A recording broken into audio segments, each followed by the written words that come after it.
Hello everyone. MRB pharmacist எக்ஸாமோட topic wise test batch இப்போ போயிட்டுருக்கு. இதில் இது வரைக்கும் ஃபார்மசூட்டிக் சப்ஜெக்ட் வந்து கம்ப்ளீட் ஆயிருக்கு. அதுக்கப்புறம் ஃபார்மசூட்டிக்கல் கெமிஸ்ட்ரி சப்ஜெக்ட் ஸ்டார்ட் ஆகி இப்போதைக்கு ஒரு 4 டெஸ்ட் நடந்திருக்கு.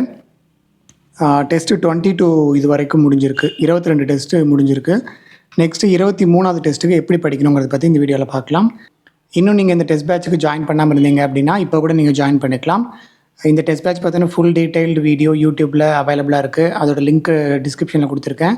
அதை பார்த்துட்டு இன்ட்ரெஸ்டடாக இருக்கக்கூடிய கேண்டிடேட்ஸ் என்னோட வாட்ஸ்அப் நம்பரை காண்டாக்ட் பண்ணுங்கள். இப்போ இந்த டெஸ்ட் 23க்கு என்னென்ன டாபிக்ஸ் படிக்கணும்னு பார்ப்போம். டெஸ்ட் 23க்கு பார்த்தீங்கன்னா ஃபார்மசூட்டிக்கல் கெமிஸ்ட்ரி சப்ஜெக்டில் 3 டாபிக்ஸ் கொடுத்துருக்கேன். Anti anginal drugs.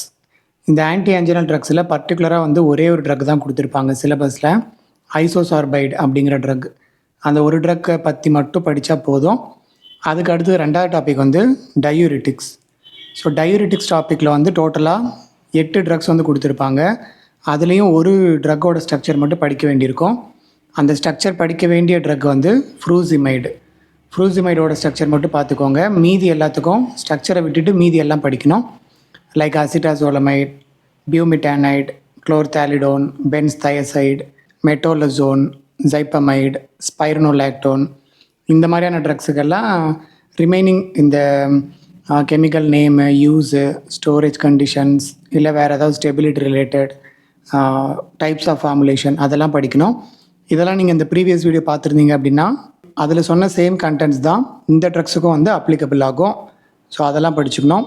அதுக்கு அடுத்த டாபிக் 3வது டாபிக் பார்த்திங்கன்னா ஹைப்போகிளைசிமிக் ஏஜென்ட்ஸ். ஹைப்போகிளைசிமிக் அப்படின்னா ஆன்டி டயபெட்டிக் ட்ரக்ஸ். ஸோ டயபெட்டஸில் யூஸ் பண்ணக்கூடிய ட்ரக்ஸு. இதில் பார்த்திங்கன்னா ப்ரைமரியாக இன்சுலின், அப்புறம் அதோட ப்ரிப்ரேஷன். அப்படின்னா இன்சுலினில் வந்து ஒரு சில டைப்ஸ் இருக்குது. Short acting insulin, intermediate acting insulin, long acting insulin, இந்த மாதிரி ஒரு சில டைப்ஸ் இருக்குது. அண்ட் அதில் ஒவ்வொரு டைப்லையும் என்னென்ன ப்ரெசண்ட்டாக இருக்கும், அதோட பிராண்ட் நேம் இல்லை மார்க்கெட் ப்ரிப்ரேஷன் என்ன, அண்ட் அதோட preparation, NPH insulin, glargine insulin, insulin aspart, insulin glulisine, இந்த மாதிரி வந்து ஒரு சில டைப்ஸ் இருக்குது. ஒவ்வொரு டைப்ஸும் வந்து ஷார்ட் ஆக்டிங்காக, இன்டர்மீடியட்டாக, இல்லை லாங்காக, அண்ட் அதுக்குள்ளே என்ன காம்போனண்ட், ஃபார் எக்ஸாம்பிள் அதில் வந்து ஜிங்க் ஆட் பண்ணுறாங்களா, இல்லை வேறு ஏதாவது ஒரு சால்ட் ஆட் பண்ணுறாங்களா, ஒரு சிலதில் பார்த்திங்கன்னா புரோட்டமைன் சல்ஃபேட்டுன்னு ஒன்று ஆட் பண்ணுவாங்க. இந்த மாதிரி பர்டிகுலராக ஒவ்வொரு இன்சுலின் ப்ரிப்ரேஷன்லேயும் உள்ளே வந்து என்னென்ன சப்ஸ்டன்சஸ் ஆட் செய்யப்படுது, அதோட கேரக்டரிஸ்டிக் என்ன அப்படிங்கிறத தெரிஞ்சுக்கணும். ஸோ ஹைப்போகிளைசிமிக் ட்ரக்ஸை பொறுத்த வரைக்கும் இன்சுலின் பற்றி ப்ரைமரியாக தெரிஞ்சுக்கோங்க. அண்ட் இன்சுலின் எடுத்திங்கனாலே அது வந்து டைப் 1 டயபெட்டிஸில் தான் ப்ரைமரியாக வந்து யூஸ் பண்ணுவாங்க. நெக்ஸ்ட்டு இந்த டைப் 2 டயபெட்டிஸ் இருக்குது. அதில் யூஸ் பண்ணுற ட்ரக்ஸ் எல்லாம் ஓரல் ஹைப்போகிளைசிமிக் ட்ரக்ஸ்ன்னு சொல்லுவாங்க. ஸோ ஜென்ரலாக இங்கே கொடுத்துருக்காங்க ஹைப்போகிளைசிமிக் அப்படின்ட்டு. இதில் இன்சுலின் வந்து ஓரல் கிடையாது. ஆனால் மீதி இருக்கக்கூடிய எல்லா ட்ரக்குமே, மீதி வந்து ஒரு 7 ட்ரக்கு, அதுக்குள்ளே ஒரு சில 2-3 ட்ரக்ஸ் வந்து அடிஷ்னலாக வரும். இது எல்லாமே வந்து ஓரல் ஹைப்போகிளைசிமிக் ட்ரக்ஸ்ன்னு சொல்லுவாங்க. அது ஏன் ஓரல் ஹைப்போகிளைசிமிக்னு சொல்கிறாங்க அப்படின்னா, இந்த எல்லா ட்ரக்ஸுமே வந்து ஓரலி அவைலபிள் ட்ரக்ஸ். இது எல்லாமே வந்து நம்ம ஓரலாக தான் நம்ம வந்து நம்ம பாடிக்குள்ளார அனுப்ப முடியும், அட்மினிஸ்டர் பண்ண முடியும்.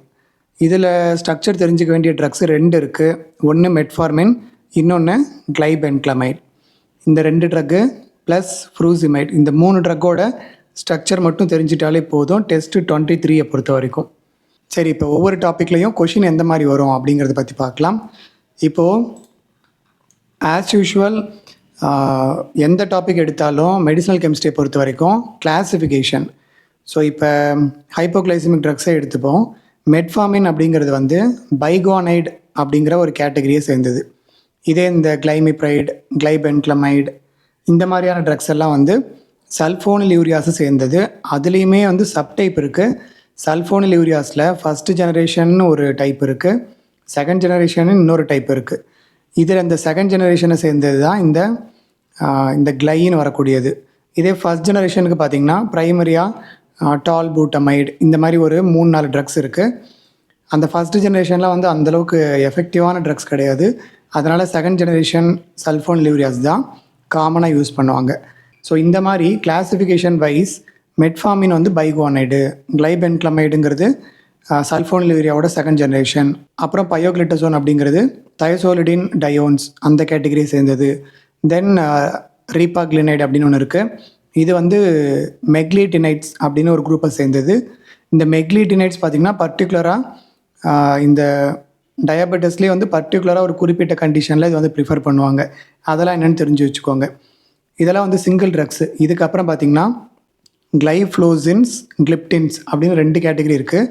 இந்த 2 கேட்டகரிலையும் பார்த்திங்கன்னா 3-4 ட்ரக்ஸ் வந்து உள்ளே இருக்கும். இப்போது கிளைஃப்ளோசின் எடுத்துட்டிங்க அப்படின்னா கானாக்ளிஃப்ளோசின் இந்த மாதிரி இந்த கிளீஃப்ளோசின் அப்படிங்கிற சஃபிக்ஸில் ஒரு 3-4 ட்ரக்ஸ் வந்து முடியும். அதெல்லாம் என்ன அப்படிங்கிறத தெரிஞ்சு வச்சுக்கோங்க. அப்புறம் அந்த ஒவ்வொரு ட்ரக்கோட பிராண்ட் நேம் அதையும் தெரிஞ்சுக்கணும், இதில் வர எல்லாமே.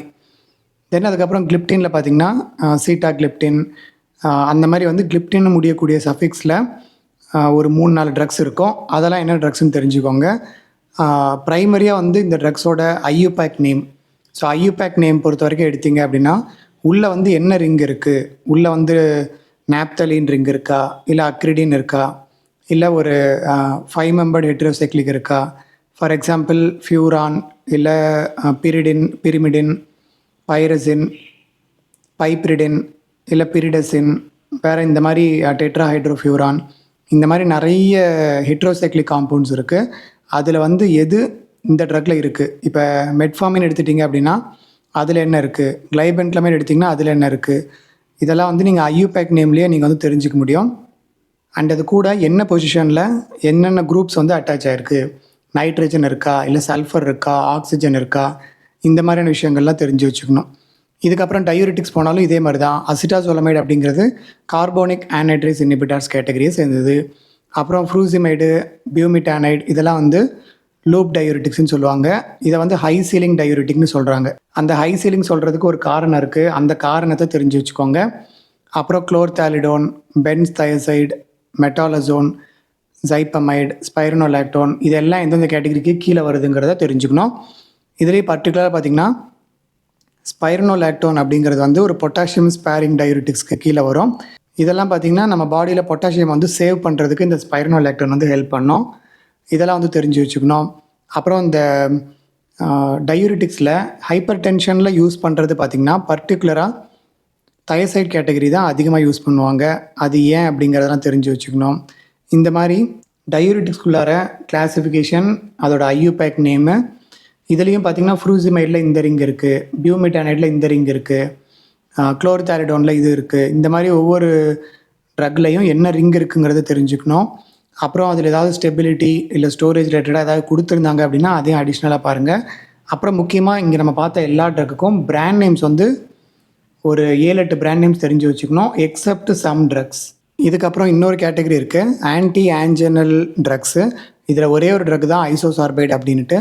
ஸோ இந்த ட்ரக் வந்து இதோட ஐயூபேக் நேமும் அதுக்குள்ளே என்ன ரிங் இருக்குது இந்த மாதிரியான விஷயங்கள் பார்த்துட்டு பிராண்ட் நேம்ஸ் பார்த்தீங்க அப்படின்னா போதும். இந்த 3 டாப்பிக்கும் வந்து ஈஸியாக கம்ப்ளீட் பண்ணிடலாம். ஸோ ஓவரால் இந்த 3 டாபிக்ஸ் தான் anti anginal drugs, diuretics, hypoglycemic drugs. அப்புறம் இன்சுலின் அதோட ப்ரிப்பரேஷனில் பார்த்திங்கன்னா ப்ரிப்பரேஷன்லேயே அதோட பிராண்ட் நேம் எல்லாமே வந்துடும். ஸோ அது எல்லாமே நீங்கள் வந்து இன்சுலின் பற்றி படிக்கும்போது நீங்கள் பார்த்துப்பீங்க. அப்புறம் அந்த இன்சுலின் ஆக்ட் ஆகிறது எவ்வளோ நேரம் ஆக்ட் ஆகும், ஷார்ட் ஆக்டிங்னா ஒரு டியூரேஷன் இருக்குது, இந்த மாதிரி லாங் ஆக்டிங்க்கு எவ்வளோ டியூரேஷன் இருக்குது, அப்புறம் அதோடைய எஃபெக்ட்ஸ் எப்படி இருக்கும், இதை பற்றிலாம் இன்சுலின் அண்ட் இட்ஸ் ப்ரிப்ரேஷனில் தெரிஞ்சுக்கணும். மெயினாக இன்சுலினோட பேருக்கு பின்னாடி ஏதாவது வரும், insulin aspart, insulin லிஸ்ப்ரோ, insulin glulisine, இந்த மாதிரி ஒரு சில பேர் வரும். அந்த பேர் எந்த கேட்டகிரி, அது ஷார்ட் ஆக்டிங்காக, இன்டர்மீடியட்டாக, லாங்காக, எந்த கேட்டகிரியை சேர்ந்தது அதை வந்து ப்ரைமரியாக நோட் பண்ணிட்டிங்கன்னா போதும். இதை கவர் பண்ணிடலாம். அப்புறம் இந்த டயபெட்டிஸ் மெலிட்டஸில் டைப் 1 டைப் 2 ரெண்டுத்துக்கும் டிஃப்ரென்ஸ் என்ன, டைப் 1ல் என்ன ட்ரக்ஸ் எல்லாம் யூஸ் பண்ணுறாங்க, இன்சுலின் மட்டும்தான் டைப் 1ல் யூஸ் ஆகும், வேறு எந்த ட்ரக்கும் யூஸ் ஆகாது. இதே டைப் 2 எடுத்துட்டிங்கன்னா தான் இந்த ஓரல் ட்ரக்ஸ் எல்லாமே யூஸ் ஆகும். அந்த மாதிரியான விஷயங்கள்லாம் தெரிஞ்சு வச்சுக்கணும். இதெல்லாம் படிச்சிங்கன்னா போதும், டெஸ்ட்டு 23ல் நீங்கள் நல்ல ஸ்கோர் பண்ணலாம். So that's it. வேறு ஏதாவது டவுட்ஸ் இருந்துச்சுன்னா கமெண்ட்டில் மென்ஷன் பண்ணுங்கள். இதே மாதிரி எல்லா டாப்பிக்குமே எப்படி படிக்கணுங்கிற வீடியோலாம் யூடியூப்பில் அவைலபிளாக இருக்குது. இன்னும் நீங்கள் பார்க்கல அப்படின்னா நம்ம சேனலுக்குள்ளே போயிட்டு ப்ளேலிஸ்ட்டில் போயிட்டு நீங்கள் செக் பண்ணிக்கலாம். தேங்க்ஸ் ஃபார் வாட்சிங். வீடியோ பிடிச்சிருந்தா லைக் பண்ணிவிட்டு உங்கள் ஃப்ரெண்ட்ஸோடு ஷேர் பண்ணிக்கோங்க. I will meet you in the next video. Until then, bye from Vasant Murugesan.